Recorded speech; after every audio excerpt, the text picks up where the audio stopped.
for you. All right. Well, let me begin. Let me welcome everyone, and I will welcome by sharing my screen because, as you well know, it is currently Global Math Week, and we're in the midst of it, and all sorts of cool stuff is afoot. There we go, showing my screen. Oh, you're seeing a bowl of pebbles from my exploding dots course. I'm getting ready because I'm talking about exploding dots in an hour. However, oh, my camera's frozen. Oh, can you see me? There we go. All right, hello. So it's Global Math Week. It's the 5th annual Math Week. It's fabulous. We've got folks all around the planet doing maths galore. And as you well know, there's been lessons in exploding dots going on. Lessons in English, they're the ones I'm doing, but there's also Spanish and Portuguese going on. And we've got folks from all across Latin America really learning about dots and doing fabulous things. I'm so proud of those teachers giving those lessons. I've been sitting in on them. I don't know a word of Spanish, well, hola, and I really don't know a word of Portuguese, but it's been so fun to be in those lessons. We have classroom kapowers, of course, with the Scholab's fabulous web app, people exploding dots on the web app. We have a code breaker challenge for students, for sure. But if you come to my lessons, you'll see there's a great big code. I've lost my piece of paper. Here it is, big code. That is a message. Though that grid of dots and spaces is a secret message, which I'm asking people to decode. And we'll give a prize to the first person who decodes it. But if you're a mathematician like me who's really slow, I'm a really slow thinker, we've also got a prize to the 50th person who decodes it, because that gives me a chance at least. But actually I know what the answer is, I made up the code, so I'm out of it. Then we'll give prizes to 3 random people as well who also get the correct code. So come to the Exploding Dot lessons at 4 p.m. Los Angeles time every day this week. I reveal a clue a day on how to solve that thing. And plus we've got all sorts of good stuff. We have our Math Is video, which people have been watching, and students across the planet have been making posters. How will they fill in the word math is? And so people say cool, or math is life, or math is powerful, or math is fun. But more than that, we're now going to ask people to even make a whole Math Is video, which would be great. Just do something with your community, ask your community what they think math is, and ask them if they don't mind being recorded as they think through what's the right word for that sentence. And our video, we were very surprised by how people agonized answering this question, and then the beautiful answers they came up with after that agony. It was actually just amazing. So if you haven't checked out our Math Is video, please do. In fact, everything you need to learn about the week is here, globalmathproject.org/GMW, Global Math Week, for all the scheduled lessons, all the scheduled fabulous talks coming up, and all the activities, all the information about the Math Is video, the posters and the videos, all the rest is right there. But what I'm most excited about right now is our presenter for today, for this very moment. I will stop sharing my screen because it's David Poras, who's a fabulous, top-notch educator in the Boston area, as we've heard. I've seen some of his work. It is amazing. Plus, he's more than that. He does math outreach for the world. He has been snapped up by one of the best math programs I know called Pythagorean, because they recognize he's one of the best math expositors on this planet. So without further ado, I'm happy to hand the reins over to David to have some fun with Pythagorean triples using the power of beautiful Pythagorean. So David, please, thank you. Thank you, James. That is such a kind introduction. It's great to be here. I hope the danger of a kind introduction is it sets high expectations. So I hope to deliver those. That was kind. It's great to be here doing some math with you. As James said, I'm a middle school math teacher outside of Boston, Massachusetts, and I've been working on for Pythagorean on the content side of things for almost 2 years now. And I'm excited to share with you some joy that I've had with my students over the past few years around Pythagorean triples and Pythagorean theorem. I just put the link in the chat to the Google slide deck. You don't need to pull it up for the presentation, but if you want to go back later and access any of the links or the videos, which I'm not going to show, you can do that. You can follow along on the Google slide, whatever provides joy for you works for me. So let me jump in, share my screen here, and pull up the chat on my screen just to make sure I can see if people are chatting. All right, so I will jump in and hit present here. There's my face staring at you in 2 places. I'm sorry, let me get off this screen so you don't need to see my face anymore. And I'm going to start with a quote that I heard from one of my 7th grade students at the end of this work last year. So at the end of this lesson that I'm going to be sharing and engaging you with, a student like emphatically was like, wait, is this like something new in math? Did we just discover something? And it was this great moment as a teacher to hear that joy from that student. And so that's coming up with what I'm going to share with you. So that is the that is the end that I heard from one of my students that was really exciting for me to hear. So this is around Pythagorean triples. I have a lot to learn on math history and what names we are calling things.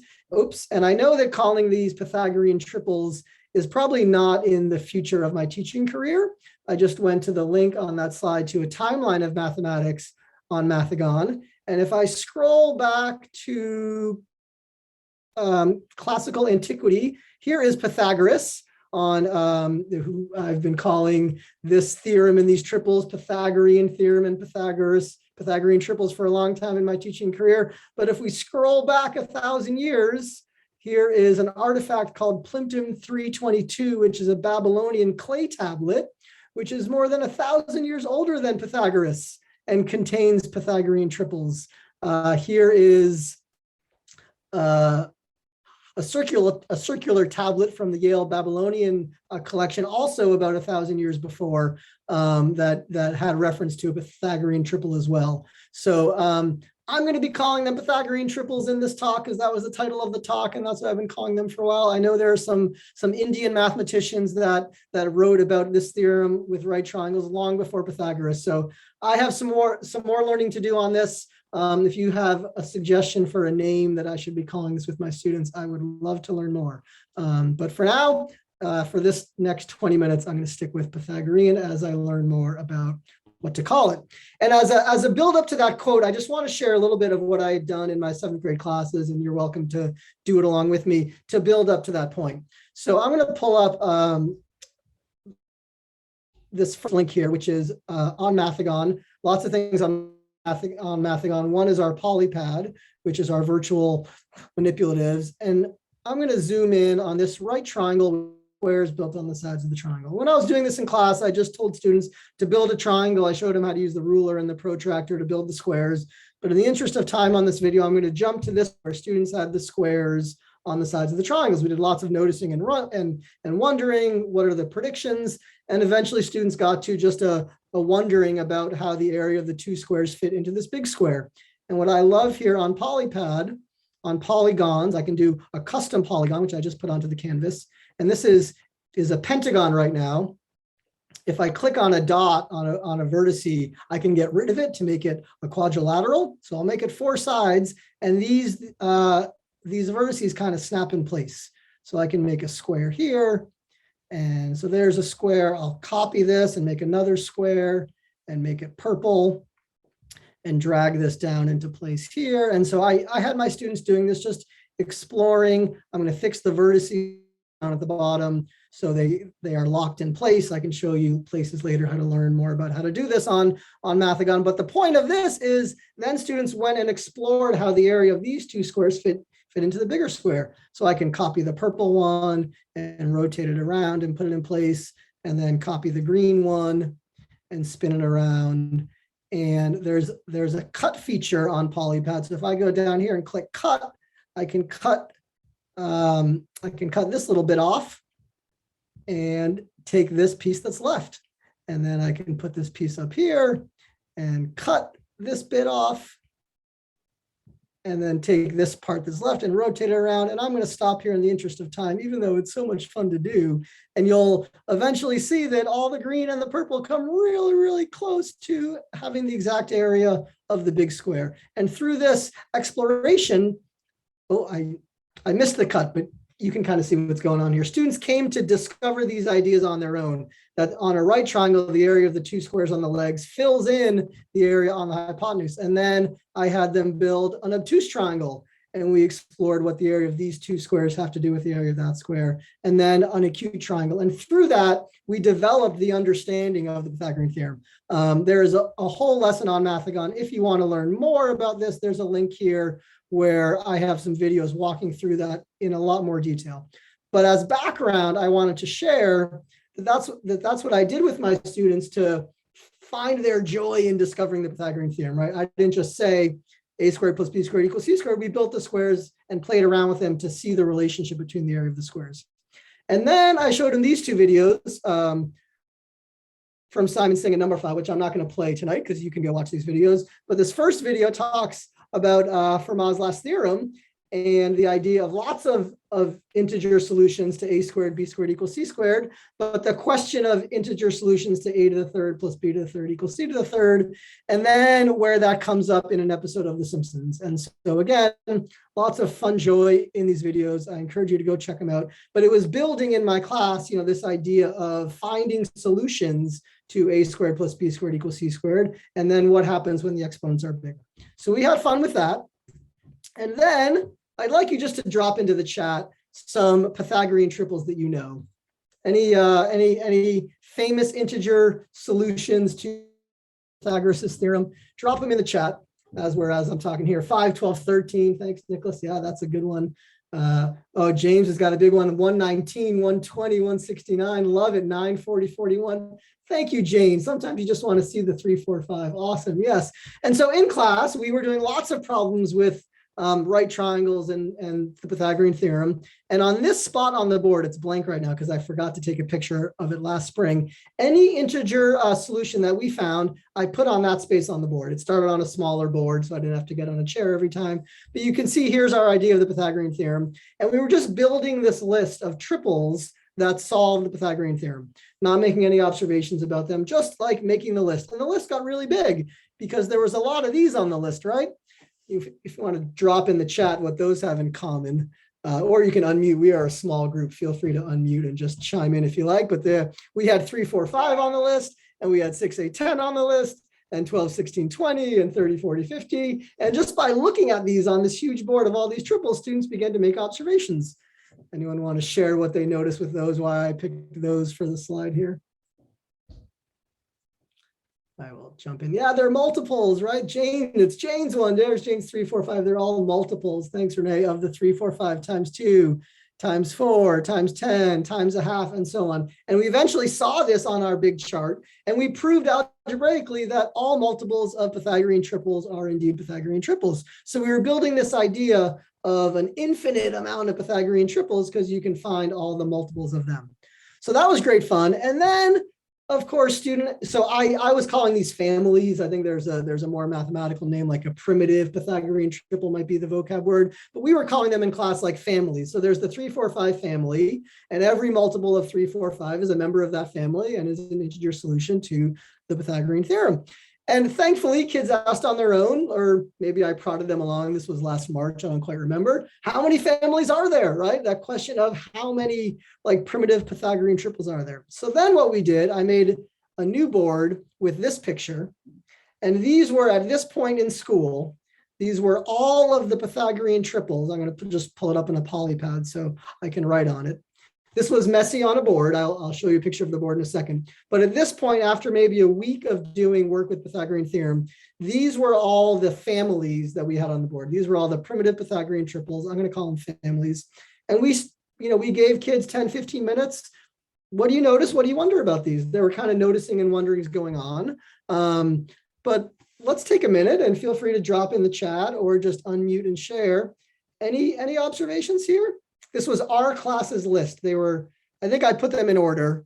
Our original list was not in order, but anyone, even simple observations, grand observations, they're all separated by commas as an observation. Jane, yeah, big jump from 35 to 319. Yes, these were the ones our class found, right? So I was clear with the class, and I'll be clear now. It's not that there might be some in between here, right? This was just the ones that our class had found. All of them are integers. Thank you. Yeah, we were only focused on putting integer solutions on our board. We had done lots of examples in class with non-integer solution. James is noticing all the hypotenuses are odd integers. The third one is the hypotenuse, the odd integer.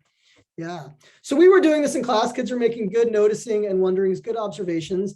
And we began to put, some colors around the ones that students thought were sort of connected. So let me show you a picture of the colors that we did and see if you can make some sense of the colors. So that is that. A squared is the sum of B and C for sum. Let me go back now that more things are coming in. Thanks, Ada. A squared is the sum of B and C for sum. Do you want to put an example in, Ada, so I can check? That was a direct message to me. I sent a direct message to Ada at the beginning because I know Ada, so I had said hello. She had just put a message to me, a direct message that I'm just going to copy and put in the chat so everyone can see it, if that's okay with you, Ada. Sorry, a squared is the sum of b and c for sum. Yeah, do you want to share an example? I'm going to see if I can find one. I know 7 squared is 49. Oh, I think I found one. 7 squared is 49, and 24 plus 25 is indeed 49. Cool. 3 squared is 9. 4 plus 5 is 9. Awesome. And Barron says the examples before included rational multiples of integers, but are there some that are irrational and not multiple of integers? Absolutely. There's a lot of irrational examples, right, that I'm not including. So then we, let me go to the picture in class. It looked like this. This was the board, kind of in a different order. You can see I'd put the ones that we had in a numerical order. And there's some that are in green. Kids had noticed that all the green things have something in common. Some are in red. This is like a purple. I know that over the Zoom, maybe that looked like red. That's like a purplish or like a pinkish purple. Then here's a darker purple one. Any observations about how you think kids decided on these colors? Ooh, Nicholas has a great observation. As the primitive triples get larger, the larger leg and hypotenuse tend to be close in magnitude. That's really cool, right? Here's one, 25, 312, 313. As the 25 is getting bigger, the hypotenuse and the other leg are really, really close to each other, one away. Here's another example of that. Here's this crazy example that a student of mine found, right? Where these numbers are one away. Thanks, Nicholas, for sharing that. Yeah. I'm going to focus on the red ones. That was what my students decided to focus on. Any observations on the red ones that people want to share? What's going on with the red ones that maybe is different than some of the other ones? The red ones have an even number in them. An even, sorry, I think I missed the last word, but an even number, like the 8, 12, 20, 28, 24. Yeah, awesome. An even number to start with.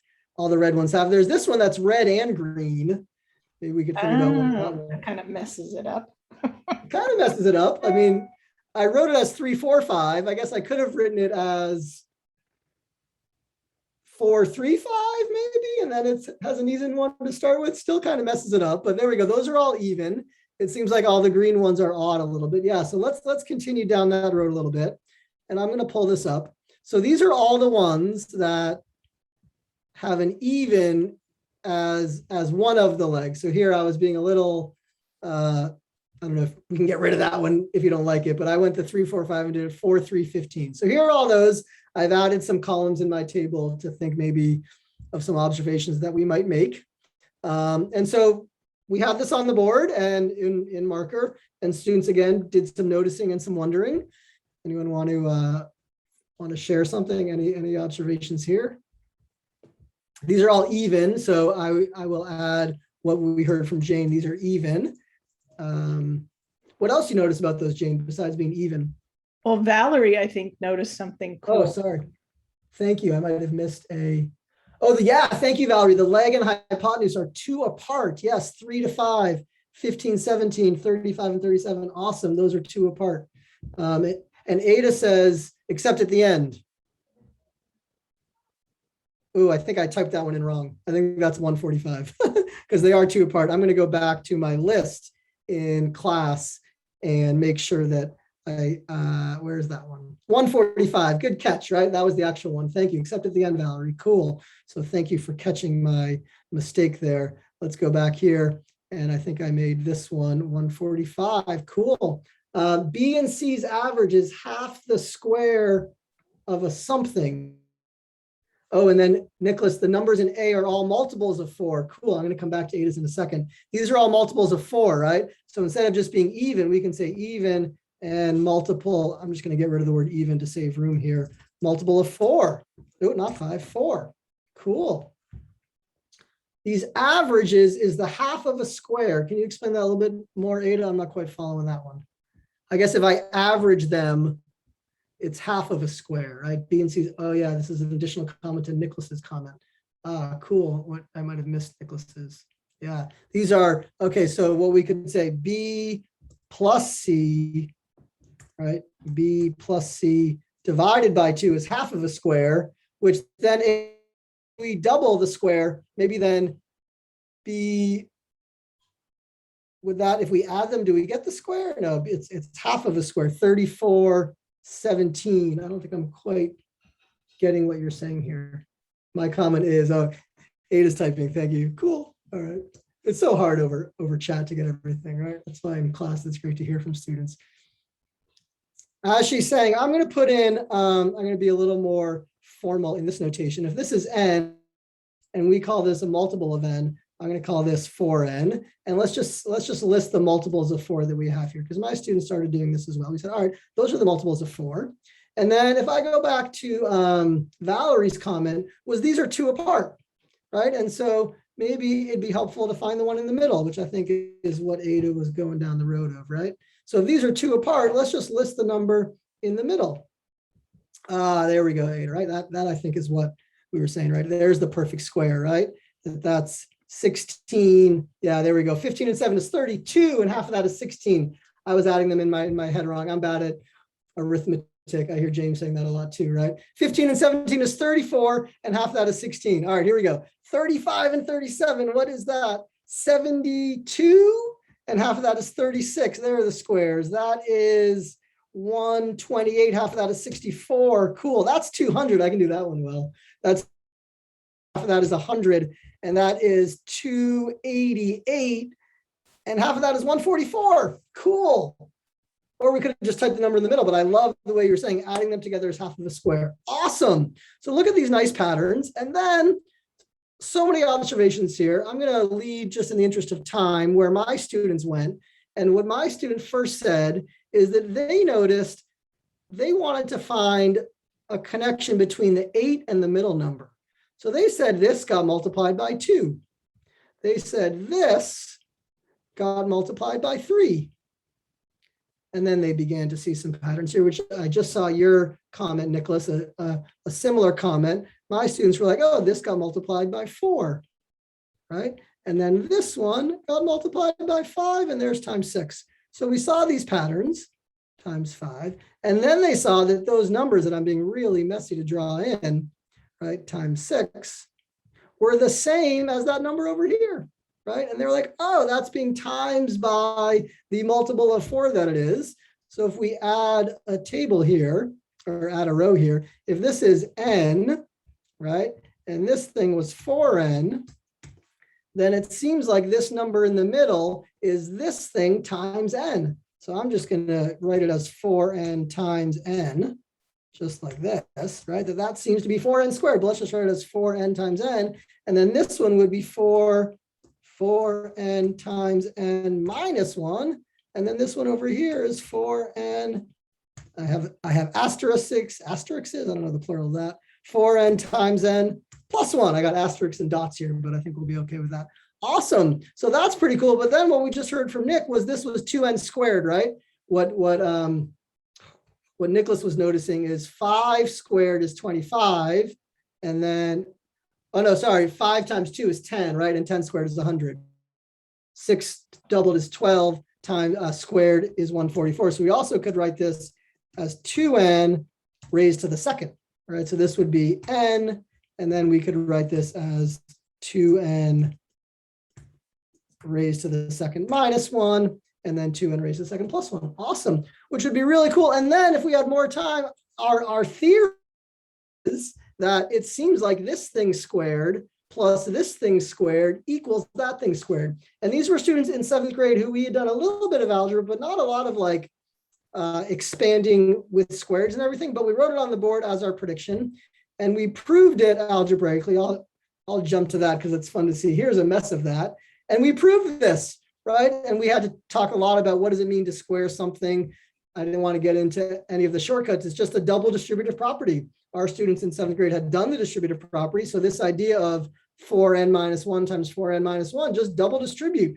This 4n gets multiplied by 4n, and the 4n over here, you can see in the top right, we had to talk about what does it mean to do 4n squared times 4n squared, but it was just 4 times n times n times 4 times n times n. And they enjoyed that we got this 16n to the 4th, right? And at this point, there was a lot of like, what is going on, right? How is this going to work out? But as we combined like terms and simplified things, we got to this whoa moment that both sides of these were the same thing, that we proved algebraically for any n, this should be a Pythagorean triple, that all those multiples of 4 worked out. And it was at this moment where that kid said, wait a second, is this like something new? Did we just like prove something? And like, I didn't want to kill the moment because like, yes, like for them, it was something new, right? That is the beauty of this, is that for them in that moment, the discovery of this was their discovery. Yes, I helped them along the way, right? But it was all their noticing and wonderings that got them to this point. So I didn't want to burst his bubble in the moment that, no, I think people have thought of this before, but it's their thought, right? They developed this idea, which is really cool. And then it came to let's make one up. So let me go back to this tab. So it seems like this should always be a Pythagorean triple. Anyone want to put a number in the chat? Let's build an n. Let's build a Pythagorean triple, an n that we haven't seen yet. So bigger than 24. Any number 10. Oh, so Valerie, thank you for 10. I'd like to do a bigger one. Oh no, sorry, n is good. 10 is great. Sorry. N is 10, which will mean this will be 40. So yes, thank you. So I'm going to go on Polypad here. I'm going to do the prime factor circles, and I'm going to put out 10. If you've played Math for Love or you're familiar with Dan Finkel over at Math for Love in the game Prime Climb, these are his prime factor circles, which you can pull apart into their prime factors. It is so, I just have a great time doing this. So here's 18. I can pull it apart into 3 and 2 and 3, and then put them back together, which is really cool. So go play around with the prime. Here's our n. So let's see if we can build a Pythagorean triple without me zooming around the screen the wrong way. So this right here, this is n. So now it looks like we need a 4n. So I will multiply this by 4. I am bad at arithmetic. I don't know 10 times 4. So I'm just going to take the 10 and pull a 4 out here. And if I stick it on top, there it is, 40. So there's the 40. And then it seems like we have to get this number in the middle. And that number in the middle is 4n times n. So 4n times n. Well, that would be 40 times 10. I think I know that is 400. And then we're going to subtract 1 and add 1. So if we subtract 1, I can also go over here and just type in the number. So 399 and then 401. Let's see what we got here. That is going to be 4n squared minus 1 and 4n squared plus 1. So I wonder if this is indeed a Pythagorean triple, right? And to see if it's a Pythagorean triple, this squared times this squared should equal that squared. So I can take 2 40s and multiply them by itself just by sticking on top of each other. So that's 1600. 400, I'm just, to copy things quickly in Polypad, if you just use the C button on your keyboard, it'll copy of it. So just to show that, I clicked on this, I clicked the C button again. So that's 160,000. So let's see. Oh, wait a second. Anyone see my mistake? I'm squaring this thing. I want to be squaring this thing, right? Here we go. This is the 4n in the middle, that 400. I should have kept going because I should have been like squaring this. And then do these two things add up to that thing? There's no way they can, because that ends in a 0 and that ends a 0. I was squaring the wrong one, right? This thing is not one of the legs of the right triangle. It's these things that are the right triangle. Sorry about that. So let's get rid of that one. And we'll pull this one down here. And now multiply 399 times itself. And does that equal it? I don't know. 159201. Let's see.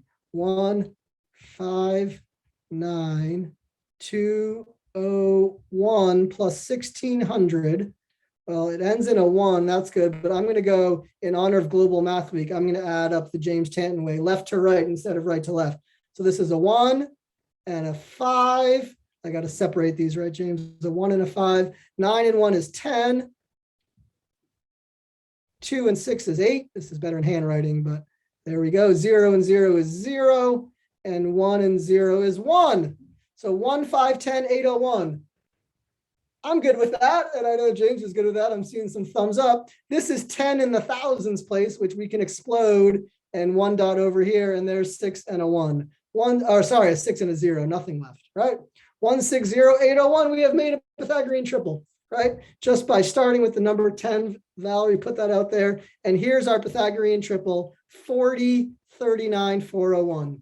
And then students went and made their own Pythagorean triples, starting with any number they want, which was really joyful. And then we went back to this video, which I'm not going to play, that talked about how there's an infinite amount of things that solve a squared plus b squared equals c squared. And in fact, we just proved in 7th grade math through this exploration that the list is indeed infinite. You can take any starting number n and find one Pythagorean triple. And from that, there's an infinite amount of things in that family. Yet for some reason, go watch this video, when it's a to the third plus b to the third equals c to the third, there are no integer solutions. And even as I say that out loud, as someone who's taught math for a long time, it still seems odd to me, right? That should not be true, but it is, that we can find an infinite amount of solutions to a squared b squared equals c squared, but not third to the fourth or so on. And if you want to see Homer getting really close to solving one with 12, you should go explore that video of thinking that he found a solution to 12. And then we went back to this list, and then I had students who were interested in exploring more, go figure out what's going on the green ones, right? So on the green ones, the first number all seemed odd, right? There's 5, 7, 9, 11, 13. I'm sure there's a 15 here somewhere, 19. So can you prove that algebraically? And for kids who are looking for a little bit more challenge, they went to go prove that algebraically, right? And then there's this other purple one, right? That was 20, which started with an even number, but didn't fit this pattern. So are there other ones of this family? We as a class last year never found another one that fit that family. So if we'd had a few more weeks as a class to explore Pythagorean triples, we might've gone down that road. But what's going on there? Honestly, I haven't spent a lot of time with that. I would be interested in exploring that and thinking more about that one, right? 3, 4, 5, are there other ones that might be members of multiple families? Could be a fun thing for students to explore, right? But it was a fun journey for students getting to the point where it started just by building squares on the sides of triangles. And I think all this work around discovery and exploration around what the Pythagorean theorem is got them to that point of asking questions and being curious about the triples, right? It wasn't just like a one-off thing at the end. It was building up towards this idea, allowing students to make meaning and discover things on their own. So we built the squares, we watched the videos, we explored. Let's see if I can find one. What happens on obtuse triangles? What happens on acute triangles? I think that often gets left out of the curriculum just to focus on right triangles. No, but we can actually make determinations about all kinds of triangles based on the area of the squares. So that wraps up my sharing. I hope there was something in here of interest and of value to you, and maybe something you can further on your own. Some open-ended questions to think about. I find when I am doing a reading of James or in a webinar of James or anything connected to mathematics and the Global Math Week and James's work, I'm always left with questions to think about. And so some questions to think about if you're interested in exploring this further would be, what's going on with this purple one? And could we prove a pattern for the green ones? Might be fun to think about. And the link to this is in the chat. Some of you came late, so I'll copy the link in there again and put that in there. And then finally, if you want to learn more about Mathagon, go to mathagon.org/teachers, and there's all sorts of videos and tutorials about how to learn about these tools. So thanks for sticking it out. I always, on a webinar, when people are still here at the end, I'll take that as a good sign, because you could have left any time and I might not have noticed. So thank you. I got a few minutes for questions if people have them. I know James might have other stuff to talk about as well. So I will mute myself and turn it over to James, but thank you, everybody. Oh, David, thank you so much. Just tremendous. I'm seeing thumbs up and applause and so forth. It was just fascinating. And what fabulous, brilliant young 7th graders were being mathematicians, true mathematicians there. I love the class of triples 4n, 4n squared minus 1, and 4n squared plus 1. Are there indeed any questions? Anyone have any thoughts or comments they'd like to share with the group and with David?